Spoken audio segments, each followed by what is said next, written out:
Hello बच्चों, जल्दी से कंबल से बाहर निकल के आ जाओ क्योंकि आज हम एक बेहतरीन से टॉपिक को कवर करने वाले हैं और ये टॉपिक एग्जाम में 4 नंबर में हर हालत में आने वाला है।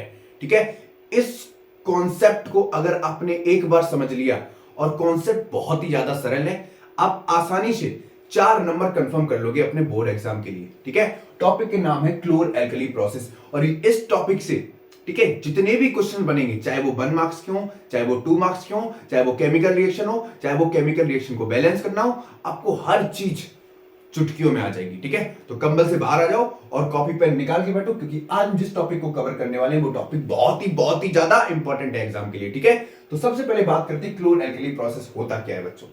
क्लोर एल्कली प्रोसेस नाम से ही पता चल रहा है ना, इसको तोड़ दो। ठीक, क्लोर यानी क्लोरीन, एल्कली मतलब जो वाटर सॉल्युबल होते हैं। ठीक है, अब ये एक ऐसी केमिकल रिएक्शन होती है बच्चा, ठीक है, ये एक ऐसी केमिकल रिएक्शन होती है जिसमें सॉल्ट सॉल्यूशन का मतलब क्या है देखो। ठीक है, जिसमें सॉल्ट सॉल्यूशन क्या बोलते हैं, इसको ब्राइन भी बोलते हैं। ठीक है, यानी कि NaCl। ध्यान से सुनना, मैं दोबारा से समझा रहा हूं। ये एक ऐसी केमिकल प्रोसेस होती है जिसमें एक सॉल्ट सॉल्यूशन को इलेक्ट्रिसिटी की मदद से तोड़ा जाता है। ठीक है, इस सॉल्ट सॉल्यूशन पे किसकी मार पड़ती है बच्चों? इलेक्ट्रिसिटी की। ठीक है, जैसे आप लोगों पे अभी मार पड़ रही है किसकी? बोर्ड एग्जाम की, है ना। प्रेशर दिमाग में कितना भरा हुआ है सर, अगर 2 घंटे भी नहीं पढ़ते हो, ठीक है, अब दिमाग में एक एक सेकेंड आपके लिए कितना इंपॉर्टेंट है अब आपको पता चल रहा होगा, है ना। अगर 2 मिनट भी पलक झपक जाती है ना, एकदम उठते हो कि अरे यार पढ़ना है। ठीक है, रात में नींद नहीं आती, करवट बदलते रहते हो, अरे यार थोड़ा और पढ़ लेते। सोने का मन भी कर रहा है, फिर भी आंखों में नींद भरी है लेकिन नींद नहीं आती ना। क्यों? क्योंकि अब है टेंशन, क्योंकि अब आपका मन करता है कि मुझे हर हालत में फोड़ना है और आप फोड़ोगे। ठीक, अब वापस सुनो, ये एक ऐसी केमिकल प्रोसेस है जिसमें सॉल्ट सॉल्यूशन को इलेक्ट्रिसिटी की मदद से क्या किया जाता है? तोड़ा जाता है। क्या किया जाता है? तोड़ा जाता है। ठीक है, तोड़ा जाता है। ठीक है, और जब इसको तोड़ते हैं तो 3 इंपॉर्टेंट केमिकल फॉर्म होते हैं। पहला होता है क्लोरीन, जिसको बोलते हैं Cl2। ठीक है, दूसरा हमको मिलता है हाइड्रोजन यानी कि H2, और तीसरा हमको केमिकल मिलता है वो होता है NaOH, है ना। NaOH होता है कि NaCl होता है बच्चों? बताओ। NaOH, जिसको बोलते हैं कास्टिक सोडा। क्या बोलते हैं? Caustic soda. ठीक है, और इसका कॉमन नेम क्या होता है? Sodium hydro oxide. क्या होता है? Sodium hydro oxide. अब आपको फील आ रहा होगा, है ना। दोबारा से बात करते हैं फिर से। ये एक ऐसी केमिकल रिएक्शन होती है बच्चों जिसमें इलेक्ट्रिसिटी की मदद से, ठीक है, हम क्या करते हैं? इसको तोड़ते हैं, और जब ये टूटता है तो 3 केमिकल मिलते हैं हमको। कौन? पहला क्लोरीन, दूसरा हाइड्रोजन, तीसरा NaOH, जिसको बोलते हैं कास्टिक सोडा। इसकी रिएक्शन जनरली देखते हैं। ठीक है, केमिकल रिएक्शन देखते हैं, फिर आगे बढ़ते हैं। केमिकल रिएक्शन बच्चों, ठीक, केमिकल रिएक्शन के लिए क्या लेंगे? 2NaCl ले लिया प्लस 2H2O ले लिया बच्चों।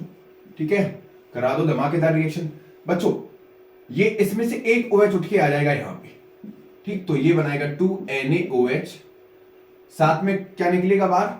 एक क्लोरीन Cl2, ये यहां गया तो Cl2, और साथ में निकलेगा H2, क्योंकि हाइड्रोजन कितने इधर देखो 4, 2 2 4, और ऑक्सीजन कितने हैं? 2, तो हाइड्रोजन कितने हो गए? 2 और 2 4, और ऑक्सीजन कितने हो गए? 2। सोडियम कितने इधर? 2, इधर 2, क्लोरीन इधर कितने हैं? 2, तो बैलेंस है या नहीं? ठीक है, each atom of reactant must be equal to each atom of product. इसी को तो बैलेंस केमिकल रिएक्शन बोलते हैं। ठीक, इतनी बात समझ भाई। अब इसके फैक्टर्स की बात करते हैं जो बच्चों हमको सॉल्यूशन ऑब्टेन्ड हुआ, ब्राइन सॉल्यूशन। ध्यान से सुनना। अच्छा, ब्राइन सॉल्यूशन क्या है? यही जो मैंने अभी बताया था। ठीक है, ये सॉल्ट सॉल्यूशन को हम ब्राइन सॉल्यूशन बोलते हैं। तो सबसे पहले यहां पर एक सॉल्ट सॉल्यूशन ऑब्टेन्ड होता है जिसमें NaCl और वाटर फॉर्म होता है। इस ब्राइन सॉल्यूशन में, ठीक है, सबसे पहले क्या होगा? सबसे पहले सॉल्ट और वाटर हमको क्या होगा? फॉर्म होगा। समझ में आया? क्लियर हो गया? अब सेकंड है बच्चों इलेक्ट्रोलाइसिस। ठीक है, इसका क्या काम है बच्चों? इलेक्ट्रोलाइसिस का मतलब है इलेक्ट्रिसिटी से। ठीक है, ये एक ऐसा सॉल्यूशन होता है, इसको हम क्या करते हैं? एक स्पेशल सेल में रखते हैं। ठीक है, स्पेशल सेल में रखते हैं, और जैसे ही उस सेल में इलेक्ट्रिसिटी पास करते हैं, ठीक है, तो अलग अलग प्रोडक्ट फॉर्म होता है। ठीक है, ध्यान से सुनो। इलेक्ट्रोलाइसिस एक ऐसा सॉल्यूशन होता है, एक ऐसे सॉल्यूशन को जब हम एक स्पेशल सेल में रखते हैं और उस सेल में हम क्या करते हैं, इलेक्ट्रिसिटी पास करते हैं, तो अलग अलग प्रोडक्ट क्या होता है, फॉर्म होता है। आई बात समझ में? इतनी बात क्लियर हो गई। अब थोड़ा हम आगे बात करते हैं। ठीक है, अच्छा, क्लोरीन जो है बच्चों, ये हमको एनोड पे ऑब्टेंड होता है। कहां ऑब्टेंड होता है बच्चों? एनोड पे। एनोड मतलब पॉजिटिव टर्मिनल पे ये मिलेगा। ठीक है, जो बच्चों हाइड्रोजन है, हाइड्रोजन, ठीक है, ये हाइड्रोजन हमेशा कैथोड पे मिलेगा, कैथोड यानी कि नेगेटिव टर्मिनल पे। ठीक है, क्लोरीन हमेशा एनोड टर्मिनल पे बनेगी, हाइड्रोजन हमेशा कैथोड यानी कि नेगेटिव टर्मिनल पे बनेगा। और NaOH, ठीक है, ये जो कास्टिक सोडा है, ये सॉल्यूशन के बीच में फॉर्म होगा। ठीक है, सॉल्यूशन के बीच में फॉर्म होगा। इतना लिख लो फटाक से। ठीक है, इतनी बात समझ में आई। अब बच्चों इसके यूजेस की बात करते हैं। ठीक है, क्लोरीन को हम यूज कहां करते हैं? अच्छा बच्चों, क्लोरीन को हम वाटर प्योरीफाई के लिए यूज करते हैं। ठीक है, पीवीसी और प्लास्टिक बनाने के लिए भी यूज करते हैं क्लोरीन को। ठीक है, हाइड्रोजन को हम क्या करते हैं? हाइड्रोजन को हम बच्चों अमोनिया, ठीक है, अमोनिया बनाने के लिए या कहते हो फर्टिलाइजर्स में भी क्या करते हैं, इसको यूज करते हैं। ठीक, और हाइड्रोजन को कहां पे यूज करते हैं? फ्यूल्स में यूज करते हैं।